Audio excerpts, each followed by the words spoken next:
Bonjour à tous et bienvenue sur jean-michelbail.fr. Alors je suis ce soir avec mon ami Luc Levignon qui est à la caméra haute définition et je suis dans un bistrot à Paris en compagnie de Jean-Louis Bernardelli que vous connaissez bien, un des journalistes très connus de TF1 entre autres. Bonsoir Jean-Louis. C'est tragique ce que tu viens de me parler de haute définition. Vu comment je suis usé maintenant, ça fait peur ton truc. Mais bon, ne t'inquiète pas. Bonjour à tous, désolé. Ne t'inquiète pas. Le poids des ans, on appelle ça. Alors Jean-Louis, tu peux nous retracer en quelques mots les grandes étapes de ta carrière professionnelle et journalistique, les 3-4 grandes étapes. Alors ça va assez vite, parce que le premier journal dans lequel je suis rentré, c'était Moto Verte. D'accord. Je suis rentré pour le trial, pas pour le cross, je suis désolé. Pas de problème. Et la place qui était vacante, c'était le trial. Bon. Et puis un jour, j'ai fait, à cause de Patrick Boulan, qui était en face, à Motojournal, qui me dit « Loulou, tant que t'as pas vu un motocross, t'es un mec qui sait rien. Voilà, t'es pas un vrai. » Bon. Et il m'a emmené sur un motocross. Et comme il connaissait absolument tout le monde, c'est assez exceptionnel, parce que moi, je connaissais personne. Et du coup, là, tu 3 titres champion du monde, 5 fois champion du monde, 10 fois champion du monde. Bon, tu ressens ta honte, quoi. Voilà. Donc, la grande carrière, c'est Moto Verte. Ensuite, le jour où j'ai quitté, pour te dire que c'était une sorte d'époque, je quitte Moto Verte. Je ne leur ai pas demandé un je leur ai bien fait gagner aujourd'hui. Le soir même, j'ai un coup de fil de Moto Revue. Et donc, qui m'a réembauché. J'ai quitté Moto Verte volontairement. Et donc, j'ai fait 15 mètres pour changer de boulot. Parce que c'est la vie dans les années 80. Je suis aujourd'hui, les mecs qui doivent se dire, ah bon, c'était comme ça? Bah oui, c'était comme ça. Bon. J'ai de la chance, moi, on m'a toujours fait signe. Alors donc, Moto Revue. Et puis, quand j'étais à Moto Revue, Philippe Debarle un jour m'a dit, tiens, je monte une course de dragster, il me faut un speaker au Mans. Je suis devenu speaker au Mans, 45 000 personnes, ils n'en revenaient pas. Et il y a un moment, il ne se passe rien pendant 1 heure parce que les rouleaux de démarrage des dragsters étaient en panne. Donc là, Debarle m'a dit, il faut que tu meubles, j'ai rien. Et pendant 1 heure, je suis tout seul comme un con avec le micro. Et là, les mecs de TF1 qui étaient là derrière me disent, attends, un mec qui sait meubler pendant 1 heure alors qu'il ne se passe rien, tu devrais essayer la télé. Le lundi, le lendemain, j'étais à Automoto. Bonne Carrère, mort de rire, me dit « Alors c'est vrai que pendant 1 heure, tu arrives à babouiller quand il se passe rien ?» Ah, je dis « C'est passé rigoureusement rien. » Ah, je te le dis. Ah ouais. Allez, bienvenue à Automoto, voilà. Nouvelle carrière. Bon, et puis c'est à chaque fois comme ça. Quand un jour je suis sur un motocross, parce que je suis quand même allé dans le motocross, on va voir un supercross à Anaheim, en Californie. 75 000 spectateurs. Et la même chose, comme je connaissais tout le monde, donc le speaker, machin, etc. On est revenu à Paris, on a dit au patron de l'émission La Rivière, le Casanova, qui est un truc génial. Et là, il nous dit, ah bah tiens, il y a Bercy qui vient de m'appeler parce qu'il voudrait monter un spectacle des motos. Voilà, c'est tout con, c'est comme ça. Ça, c'est la naissance de Bercy. Donc, tu as été le premier speaker de Bercy? Ah oui, absolument. En 84, alors, ça doit être ça? Oui, alors si tu me parles de date, je vais être très très mal parce que je l'ai dit, je suis un peu usé, mais là-dedans, c'est usé aussi. Donc oui, c'est sûrement ça. Donc, tu as fait speaker pendant plusieurs années? Une vingtaine, oui. Jusqu'à Francis Magnanou, sûrement. Non, on a travaillé ensemble avec Francis. Quelques années, je ne peux pas te dire combien de temps. Quelques années. On n'est pas vraiment, on travaille pas vraiment de la même façon, donc on va dire qu'on était l'un plus l'autre, ça le faisait bien. Quoi, voilà. Et donc ton travail principal, c'était quand même journaliste automoto. Oui, voilà la différence essentielle, par exemple, avec Magnanou, c'est que moi, mon truc, c'était le journalisme, et que aller faire le speaker, ce qui gagnait un peu de sous, c'est vrai. Ça me faisait marrer, mais ça n'a jamais été mon métier. J'en ai fait vraiment une passion. J'ai réussi à la faire passer apparemment, mais bon, c'est pas mon métier. Et c'est quand j'étais à la télé que j'ai fait... non, c'est à Motorvue que j'ai fait la connaissance de Jean-Michel Bayle. D'accord. Que j'ai suivi après pendant sa courte carrière, parce que finalement il est plus Beatles que Rolling Stone. Hein. Sa carrière, sa carrière motocross. Que François. Après, il a tâté du bitume aussi. Bon, et bien d'ailleurs. Ouais. Donc Motorvue, mes premières années de télé, c'est là où je suis, Jean-Michel Bayle. J'ai pu comprendre que c'est un garçon qui vous intéressait. Absolument, absolument. Je suis désolé, je parle long, c'est comme ça. Mais je voulais juste savoir, parmi tous les sports mécaniques que tu as commenté et fait des sujets, le motocross c'était quelque chose d'essentiel, enfin que tu aimais particulièrement, ou c'était une discipline parmi les autres? Ah non, ça a jamais. Moi, j'aurais pas pu faire ça, c'est ma vie. J'aurais pas pu faire un truc comme un autre. Ouais. C'est pas parce qu'il y a eu différentes phases dans ma vie. La moto, c'est une de mes 1000 vies. Ouais. Mais le motocross, c'est une de mes 1000 vies aussi. Ouais. Mais c'est une très très belle vie à chaque fois. D'accord. Le trial a été une vie formidable. En plus, champion du monde français, c'était pas bon. Ouais. Quand j'arrive dans le motocross, j'y arrive par la grande porte grâce à Patrick Boulan. Ouais. 2 ans après, Motorvue me dit oh, le mec à Motojournal, il est vachement bien, il faudrait essayer de le faire venir. Donc j'ai cette fierté d'avoir été chargé par la maison La Rivière d'aller chercher Boulan et de le ramener à Motorvue. Bon, j'ai passé des années phénoménales avec ce mec qui connaissait tout le monde. Donc quand on voulait aller voir n'importe qui, y compris des mecs qui parlaient 2 mots de français, il n'y avait aucun problème. Boulan y allait et poum, c'était fait quoi. Donc, et alors après, il y a le spectacle. Parce que quand tu arrives sur un circuit et que tu es journaliste, surtout à TF1, faut jamais oublier ça. Quand tu dis Jean-Louis Bernardelli tout seul, ça fait pas grand chose. Quand tu dis au téléphone Jean-Louis Bernardelli TF1, que le mec soit ministre ou patron d'un club qui organise un motocross, tout de suite, poum, tout se passe mieux. Merci TF1. Donc tu es à une place privilégiée.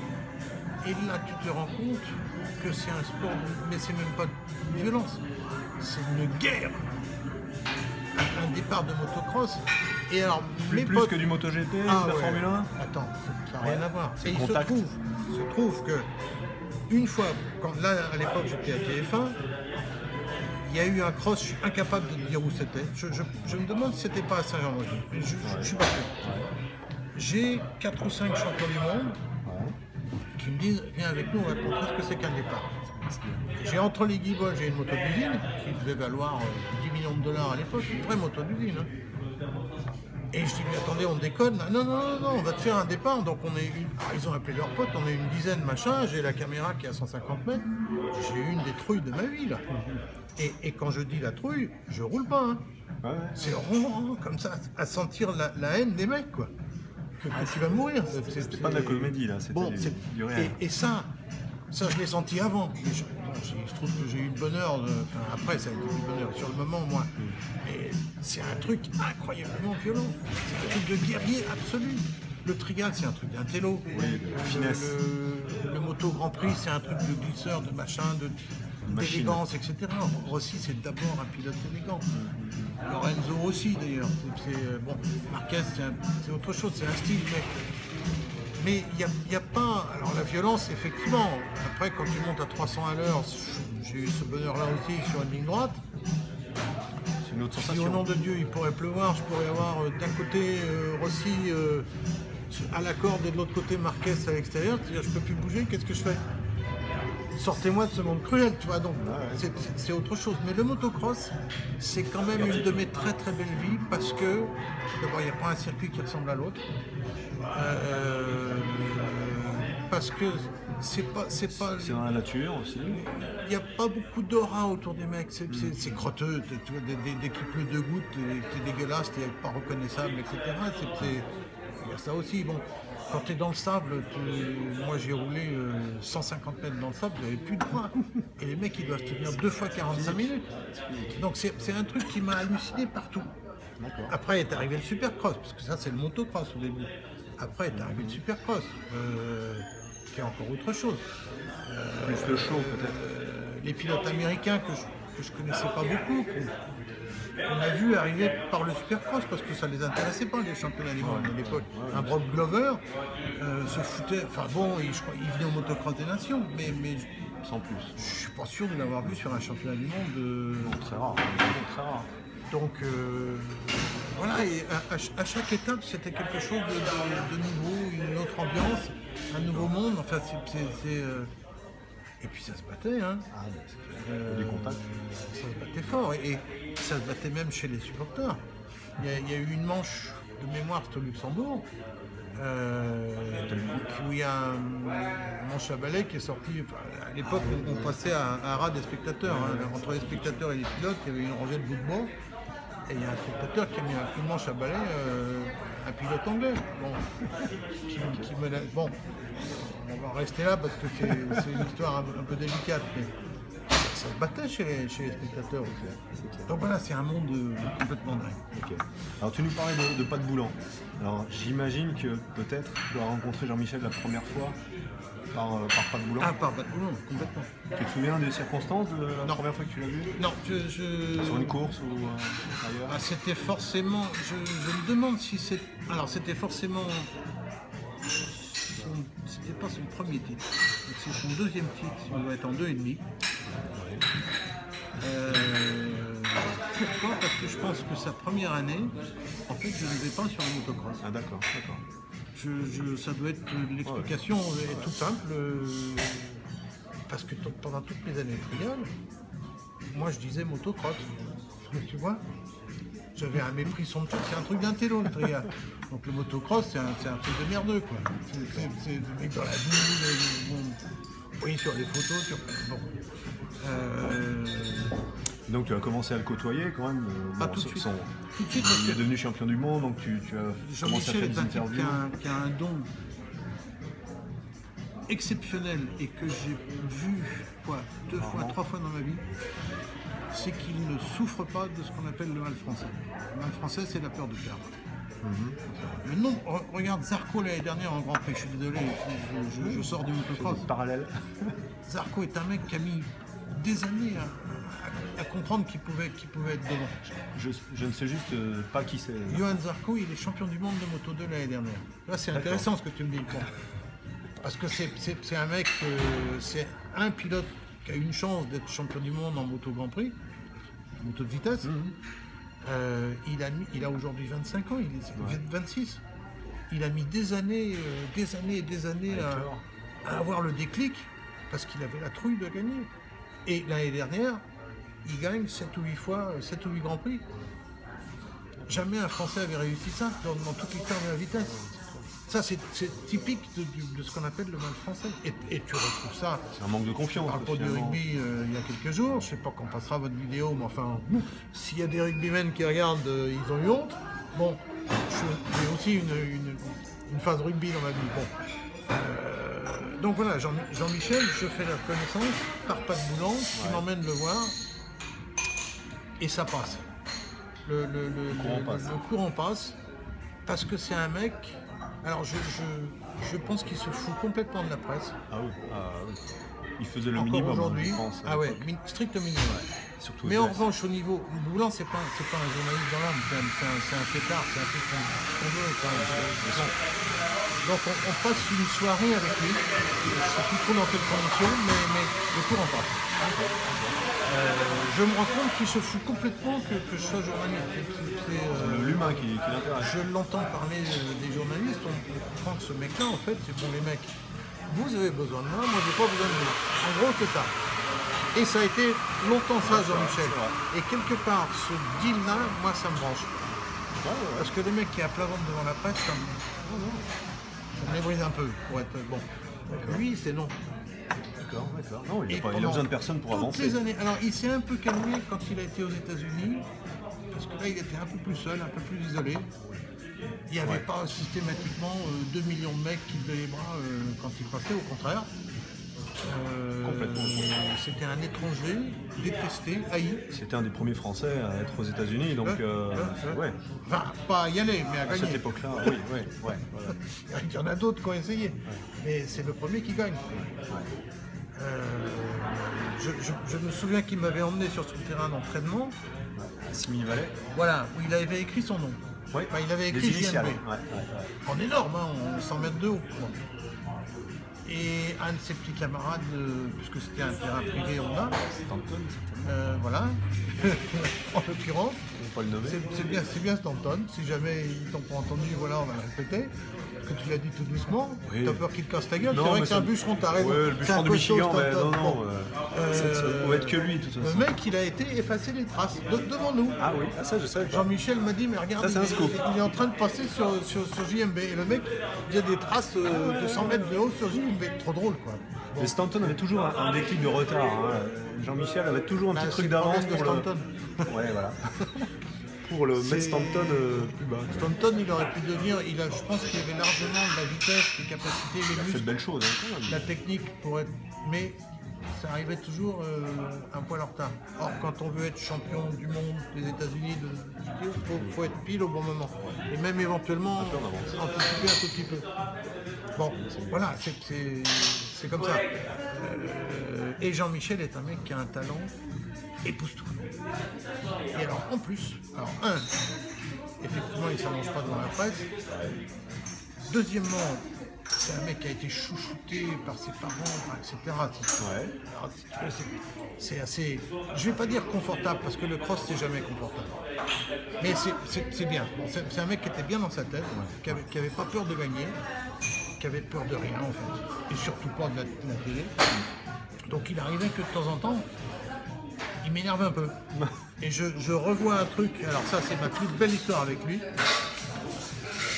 Une de plus belles histoires. On est au motocross des Nations. Il est en 125. À Villars-sous-Écho. Il est en 125, donc comme tu le sais, au motocross des Nations, on mélange les cylindrées. Donc il est en 125, il va rouler avec les 500. Et là, je sais pas pourquoi il m'énerve. De toute façon, je suis très facile à énerver. À l'époque, en tout cas, j'étais jeune. Maintenant. Et je lui écoute, je pense. Je te préviens, tu me fais chier, t'es un petit garçon gâté, etc. Il n'y aura pas d'interview sauf si tu gagnes. Et ça, c'est le genre de truc qui l'excite. Mon caméraman qui connaît un peu l'humanité m'a dit, je pense que tu n'aurais pas dû lui dire ça parce que ça va l'exciter, ça. Bon. Et le fait est que dans cette manche-là, le seul qui arrive devant, c'est le Chin en 500. Ouais, c'est ça. Tout le monde. Alors, il y a le Chin en 500, la 125 de JMB et tout le monde derrière. Et Johnson et... Enfin non. Tout le monde derrière. Ward et compagnie. Et il y a un moment, on s'est dit, il va quand même pas aller prendre le chien en 500, c'est le Chin. Il revient, je le revois, il me revient droit dessus, il file sa moto à son mécano, comme ça, il me regarde droit dans les yeux, on l'a fait où l'interview? Bon, voilà, ça c'est le Jean-Michel que j'adore. Ouais. Je suis tombé dans les bras, je me suis dit putain, alors ça faisait des années que j'avais envie de trouver des mecs comme ça. Ah, il sortait de l'ordinaire. Ouais, j'ai adoré quelque part, il m'a ridiculisé, mais se faire ridiculiser comme ça par un mec aussi talentueux, c'est géant. Merci Jean-Michel. Alors la deuxième histoire. Là on est aux États-Unis, on est un peu plus loin. Ouais. On est au Coliseum de Los Angeles. Ouais. Qui est plein, à part les 4 premiers rangs pour des raisons de sécurité. Et Jean-Michel roule. Et il part pas bien. Enfin, il part pas très bien. De partir 3e pour Jean-Michel, c'est raté un départ. Il était déjà titré, hein, c'était sûrement l'année de son triplé. Bon, bref. Ce que je sais, c'est que le stade américain est debout, machin, et le Coliseum debout, ça fait beaucoup de monde. Et beaucoup de bruit. Tu n'entends pas les motos. Et Jean-Mi, ça aussi, ça a dû l'exciter. Genre, j'ai 40 000, 50 000, 60 000 connards en train de me cracher dessus, quoi, concrètement. Et je dis cracher parce qu'il y a une caméra qui me filme. Mais bon, à l'époque, on ne disait pas cracher dessus. Et ça l'excite. Et boum, il passe les 2 mecs qui sont devant. Et là, le stade s'éteint. Quand je dis le stade s'éteint, les mecs s'assoient. Peut-être tous ces Américains avec le saut de popcorn, etc. Les mecs posent leur verre. Ouais, ça s'éteint, il n'y a plus un bruit. Et il y a 15 connards dans les tribunes, des Français, dont je fais partie. Parce que j'ai décidé, je ne sais pas pourquoi, j'avais un caméraman en bas, j'ai décidé d'aller avec les potes de Jean-Michel en tribune. Et on est, quand je dis 15, on est peut-être 20, hein, 20 mecs au milieu de 50 000 Américains, et on est debout, et les mecs se retournent, etc. Genre, mais putain, d'où vous sortez, les mecs? C'est pas ce qui se passe, on est en train de se faire ridiculiser par un petit con, on sait même pas comment, on sait pas prononcer son nom. C'était exactement ça. Et ça, merci Jean-Michel. Et vous êtes sorti vivant de cet enfer quand même. Alors c'est marrant ce que tu dis parce que à la fin, il y a effectivement une dizaine de gros balèzes américains gonflés. Comment ils appellent ça aux États-Unis? Bodybuilder? Non, les hillbillies. Ah oui, le connard qui vient des collines. Ouais. Connard paysan. Éventuellement, ils disent rednecks parce que le mec il a le cou brûlé parce que bon. Mais avec le t-shirt, le bide 3 fois comme le mien, et je dis 3 fois, bon. Genre, avec un accent, tu vois, où ils ont des trucs dans la bouche. Genre, bande d'enculés, etc. On a compris fuck. On a compris qu'ils n'étaient pas contents. Ouais. Quoi. Donc c'était limite. Et là, j'ai dit à mes potes, bon, on se tire les coudes, on sort ensemble. Et éventuellement, j'ai fait un peu de rugby dans ma vie. Je vous explique comment on cavale en se tenant les coudes. Bon, ils n'avaient pas bu, parce qu'on n'a pas le droit à l'alcool dans les stades américains, ça c'est une très bonne chose. Donc, mais à mon avis, ils auraient bu 2-3 bières, ça se terminait pas bien. Et puis on va au camion. Alors même chose, le paddock. Totalement silencieux. Même chose, si tu veux, l'histoire se reproduit dans le paddock. Il n'avait pas un très gros camion, Jean-Michel, où il mettait sa moto. Bon, il y avait 10 semi-remorques Honda, mais le camion de Jean-Michel, c'était tout petit. Hein. Donc il y avait lui, son mécano, 3 potes, sa copine, enfin, etc. Mais on est encore une fois là-bas au 25. Petit cercle et on fermé. est en train de... Allons aux enfants. L'isolement. Non mais... Voilà, faut imaginer, il a été seul et on a eu la chance de porter le drapeau derrière lui, mais il a conquis avec nous derrière le pays le plus puissant de la planète, c'est tout seul quoi. C'est vrai. Et c'est un moment, même Lafayette, il a pas senti ça. Oui, c'est un moment unique dans le sport mécanique certainement. Et je me souviens d'une interview que tu avais fait chez lui, à Redondo Beach. Non, à Redondo Beach. Ah oui, à sa maison. À côté de Los Angeles. Je sais pas, tu te souviens un peu de comment il vivait? Alors j'imagine très simplement, il avait son petit mur d'escalade. Tu te souviens de petites anecdotes chez lui? Oui. Alors cette année-là, j'ai passé un deal avec TF1. J'avais le droit, parce que j'y suis allé 10 ou 11 fois dans l'année. Donc il me payait la business class, mais moi je ne lui refoutais rien en hôtel parce que j'avais un copain qui habitait là-bas, à Los Angeles. Ouais. Ce qui m'a permis d'ailleurs de traverser l'Atlantique un certain nombre de fois. Donc j'y suis allé très souvent. Petite maison étonnamment. Pas le truc, pas le palais. Redondo Beach, coin chico, ça quand même. C'est pas downtown, tu peux sortir la nuit devant chez lui. Petit garage avec une fausse Porsche. Une 356 là. Non, une fausse. En plastique. Une réplica. Bon, mais il est superbe. Il a une gueule là-dedans. Mais ça, c'est toujours mis. Pourquoi est-ce que je vais m'emmerder à restaurer un truc qui va me coûter une fortune, qui va jamais marcher, machin, etc. Alors qu'il y a un mec qui faisait des répliques superbes, vraiment superbes. Bien sûr. Donc c'est pas une fausse, c'est une réplique. Maison meublée avec beaucoup de goût. La jeune fille avec qui il habitait à l'époque avait un petit côté artiste. Bon, un petit côté, c'était une artiste. Je me souviens qu'elle peignait des objets indiens qu'elle achetait. Enfin non, il y avait une ambiance.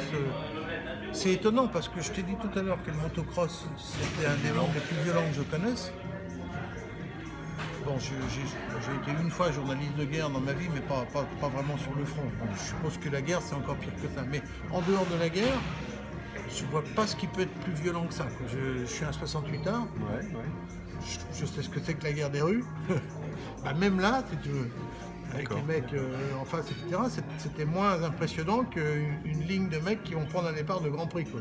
Bon, pour te dire. Et pourtant, les mecs qui prennent le départ du Grand Prix, ils sont pas là pour venir me casser la gueule. Donc, c'est un truc fabuleux. Donc finalement, il pouvait avoir un côté assez violent, enfin, compétition sur la piste, mais très zen, très calme chez lui, quoi, et très discret. C'est ça, c'était... une différence totale, mais ça je pense que c'était voulu, sa copine a arrangé ça aussi, c'était... Mais dès la fin de la course, je crois, dès la fin de la course, il basculait dans son monde. Et... Voilà, c'est un mec qui... Ça m'a rappelé un peu certains acteurs qui sont capables de se mettre dans un rôle d'étrangleur, machin, et après tu dînes avec eux et le mec pendant une demi-heure il dit attends, parce que là c'est encore un étrangleur, bon ça y est, ça va mieux, je suis revenu dans mes pompes, bon. T'avais un peu cette sensation-là. Et alors ce qui est assez marrant, c'est qu'au fur et à mesure de l'année, il y avait de plus en plus de journalistes français qui arrivaient. Donc au début j'étais un peu le seul à y aller, voilà. Et il y avait presque des groupes, alors on ne voulait pas non plus l'emmerder, parce que chez lui c'était aussi pour se reposer, mais quelque part, comme il était quand même très isolé, que les seuls mecs qu'il connaissait c'était quand même les mecs de Honda, de l'usine Honda. Dany Laporte, pas loin. Mais... Oui, voilà, il y avait des mecs sympas, mais Roger, bon. Même Roger, si tu veux, qui est un mec absolument fabuleux, c'est formidable qu'il ait été sur la route de Jean-Michel. Moi je pense que cette rencontre-là, ça faudrait demander à Jean-Michel, mais pour lui, elle a été fondamentale. Il a eu cette chance-là. Moi, la chance que j'ai eue de connaître Jean-Michel, je pense que Jean-Michel l'a eu en connaissant De Coster, qui a fait monter sa carrière. Bon. Donc à l'époque, il y a eu De Coster, Pat Bouman, Edwige, Cliff White, oui, Mécano, il y avait et puis vous, les journalistes. Tout qui sert, quoi. Il avait vraiment ce qu'il fallait autour de lui, les gens qu'il fallait autour de lui, je pense. Et il s'est amusé. Enfin, il a complètement joué le jeu là, du reportage. Alors que le premier que j'avais fait chez lui à Manosque, dans son époque européenne, on va dire, ça avait été un tout petit peu plus compliqué parce que là il se protégeait vraiment, il était chez lui, il était envie qu'on l'emmerde. J'ai dû négocier longuement, c'est-à-dire une fois qu'il a accepté le deal, il a joué le truc parfaitement, hein, mais il a fallu négocier. Alors que les États-Unis, je sens, à mon avis, il était plutôt content de nous voir. Parce que la France devait lui manquer un petit peu. Et puis plus il gagnait aux États-Unis, plus il était détesté, il ne faut jamais oublier ça. Plus isolé. Il y a un moment où, même si ça peut t'exciter d'avoir tout le motocross américain qui te déteste, il y a un moment où c'est pesant. C'est pour ça que sa carrière n'a pas duré non plus 10 ans là-bas. Hein. Il a eu aussi cette intelligence-là, c'est-à-dire qu'une fois qu'il est arrivé tout en haut, qu'il a gagné en gros, qu'il a eu le palmarès de rêve, quoi. C'est que peut avoir un pilote de motocross, il est passé à autre chose. Et en plus, preuve qu'il a du talent, c'est que quand il est passé sur le bitume, il a fait des trucs. Bon, d'abord, il a gagné quand même les cours d'endurance les plus connus, les plus difficiles. Et en Grand Prix, il a super bien roulé. Quand il est passé sur le bitume, toi, tu y as cru? Tu connaissais un petit peu? Non. Tu n'y croyais pas au début? Non. Quand il m'a dit ça, Jean-Michel, péché d'orgueil. Ah mais là, je suis très honnête. Ouais, mais très bien. Je suis pas le premier à l'avoir appris, mais je suis un des premiers à lui en avoir parlé. Là, t'es fou, tu vas arriver dans un autre monde, machin, etc. J'avais oublié que ça l'excitait, d'une part, et que d'autre part, c'est un mec qui a du talent pour tout. J'imagine que si ce mec-là savait jouer de la guitare, il aurait joué avec les Beatles, puisqu'on a dit tout à l'heure que ses carrières, c'est 4-5 ans. Bon. Donc en fait, tu as été un petit peu son coach, hein, par moment. Non, j'ai pas été son coach, puisque je me suis gouré. Ah, je suis un anti-coach, c'est-à-dire que à chaque fois, j'ai dit... Tu ne croyais pas en lui, mais oui, mais tu vas pas y aller. Ça doit être... Ça a dû faire partie du truc pour le booster. J'avais pas vu les choses comme... Je suis pas sûr d'avoir eu cette influence-là sur lui, mais ce qui est clair, c'est que quand je suis retourné le voir en Grand Prix, je revois la banane.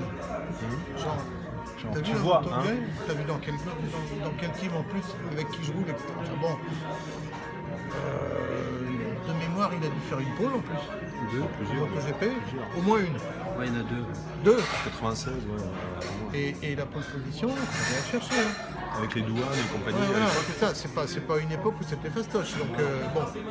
Et c'est pas lui qui avait la meilleure moto non plus. Donc, c'est un mec qui a un talent considérable dans tout ce qu'il fait. Ouais. Mais je t'avoue. Alors, en Grand Prix, quelque part, je me suis dit, bon, après tout, c'est un truc, il est talentueux, il est ceci, il est cela. Mais l'endurance, ça, c'était plus du tout du Jean-Michel. L'endurance, quand il pleut des cordes, je ne vais pas dire quand il neige, parce que là ils arrêtent la course, mais quand il pleut des cordes, qu'il est 4h du matin, qu'il faut monter sur la selle, que tu as un tour et demi d'avance sur le mec qui est derrière et qu'il faut envoyer du lourd, et ben il l'a fait. Pourquoi 4h du matin? Parce que c'est là que c'est dur, c'est la fin de la nuit. C'est là en endurance où personne ne veut. Ah, les courses d'endurance. Oui, je parle de l'endurance. Pardon, Non, en Grand Prix, il y a 4h les 24 heures du Mans. Sauf quand tu es en décalage horaire. Mais non, 24 heures du Mans, le relais dont personne ne veut, c'est 4 heures. Enfin, les relais dont personne ne veut, c'est 4h, 7h du mat. Parce qu'il y a le jour qui arrive, parce que enfin bon, je te dis, parce que évidemment, quand il y a une averse, c'est toujours à 4h du mat, c'est pas 1h avant le départ. Bon. Or ça là, c'est l'endurance, c'est un état d'esprit complètement différent. Tu pensais que c'était pas pour lui, ça?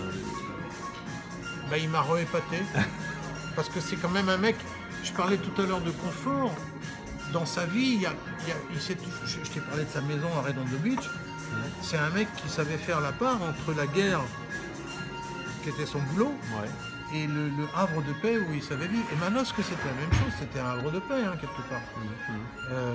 Or, l'endurance, en plus, bon, il y a une course qui dure 24 heures, quelques courses qui durent 24 heures, mais ça commence le jeudi. T'as des essais de nuit, t'as tout ça, je sais pas comment ils font les mecs pour pouvoir arriver le jour du départ en forme. Ouais, c'était complètement différent du motocross. Complètement. Mais il s'est adapté.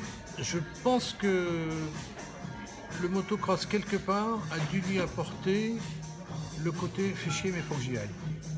Parce qu'un pilote de motocross, comme tous les pilotes dans le monde, il y a des circuits qu'ils aiment et des circuits qu'ils n'aiment pas. Au hasard, je vais citer le sable.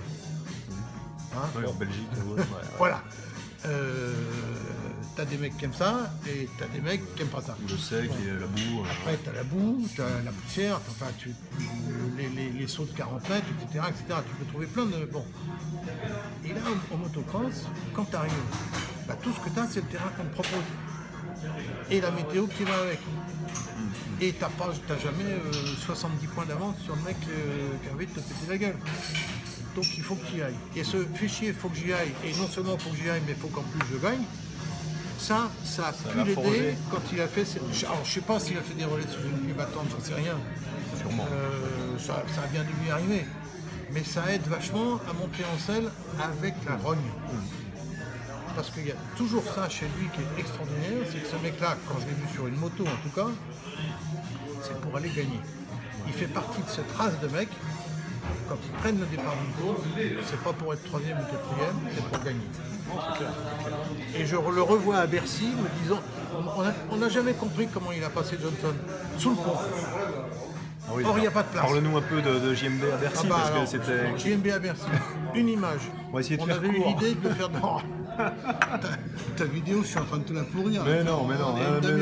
C'est peut-être la plus belle qu'on a fait. Il est déjà une star. Et il est descendu en smoking blanc. Ça, c'était une idée à moi, une idée à la con. Il est descendu dans le public avec un mannequin absolument superbe, surnommé Lolo, comme moi. Enfin, là, elle a été plus la star que moi. Phénoménal. Ambiance phénoménale, il s'était encore rien passé. C'était à une demi-heure du premier départ. Et tu sentais le cœur de Bercy qui battait. Ça, c'est un des souvenirs que j'ai. L'autre, voilà, je crois que je suis pratiquement sûr que c'est avec Johnson. Johnson devant lui. Il le fait chier pendant 2 tours, 3 tours. Il passe pas. En plus, l'autre métier. Et il passe sous le pont. Puisqu'à l'époque, le circuit passait sous le pont. Et sous le pont, tu as une butée de terre de sécurité et après, tu as les parois en bois. Or, le commissaire qui était sous le pont m'a dit qu'il est passé sur le bois. Parce que ça passait pas ailleurs. Il n'y avait pas de place. Pour passer un Johnson, il n'y avait que ça. Il est monté les roues sur le bois. Horizontal. Voilà. Et le commissaire m'a dit, écoute, je crois que c'est mon imagination qui me fait défaut, mais je crois qu'il est même monté dans le coin en haut. Bon. J'aime bien cette image, si tu veux. Oui, non, mais tu sais, on aime bien se faire du bien. Bon.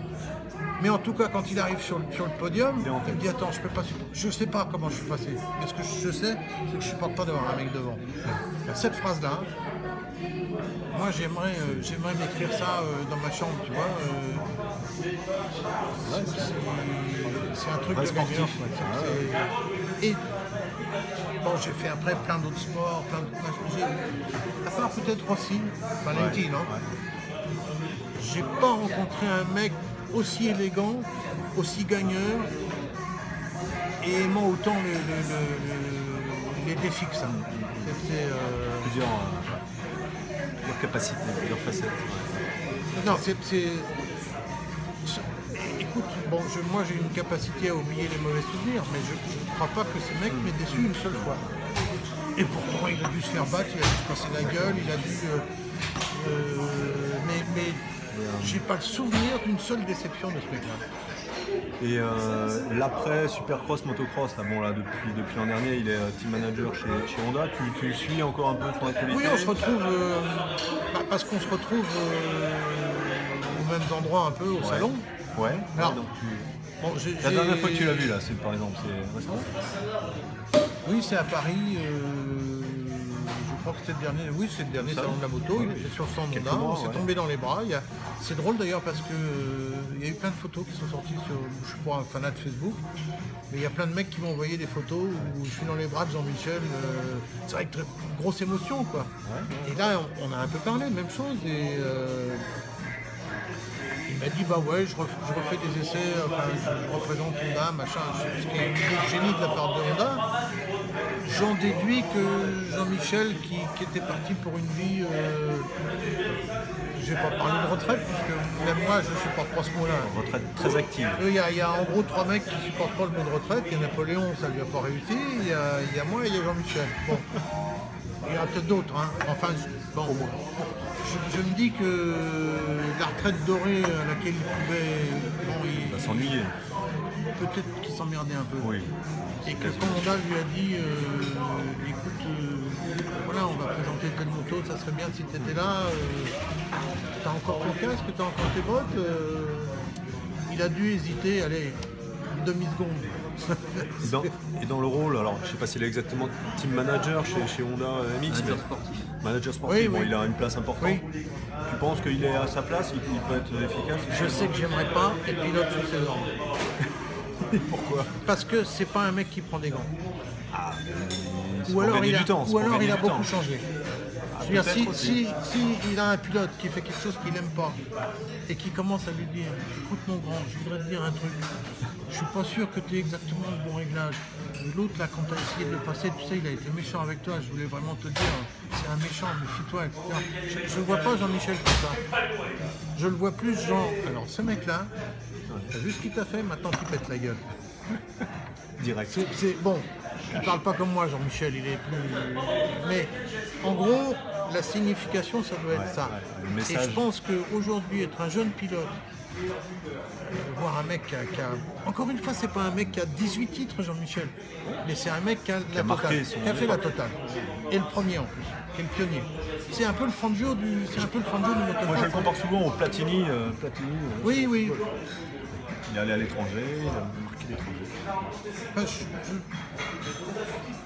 Je suis rugbyman, donc quand on parle de foot, j'ai du mal à suivre. Et en plus, si tu veux, bon on va pas insister sur Platoche, qui est un mec que je connais un peu, effectivement, mais ce qui vient de se passer, c'est typique. Non, mais de toute façon, les fédérations sportives, c'est comme ça. Il y a des histoires, machin, etc. Un autre monde. Je pense que Platini, il avait intérêt à rester ce qu'il était, célébrité. Mais peut-être qu'il s'emmerdait aussi en fait. Hein. Et qu'il s'est dit maintenant je vais faire de la politique dans le sport. Beaucoup de sportifs. Et là il est arrivé chez des gros méchants. Quoi. Bon bref. Bon pour conclure, tu sais ce que tu vas faire? Tu vas dire un petit mot à Jean-Michel parce que je suis sûr qu'il est allé jusqu'au bout de cette vidéo. Qu'est-ce que tu as à lui dire? Jean-Michel, je sais que tu en as marre de m'écouter. Heureusement qu'ils vont avoir coupé un peu au montage. Pas du tout. Plan séquence. Je vais te rappeler une phrase clé que j'ai inventée, dont je suis très fier. Jean-Michel, merci d'exister.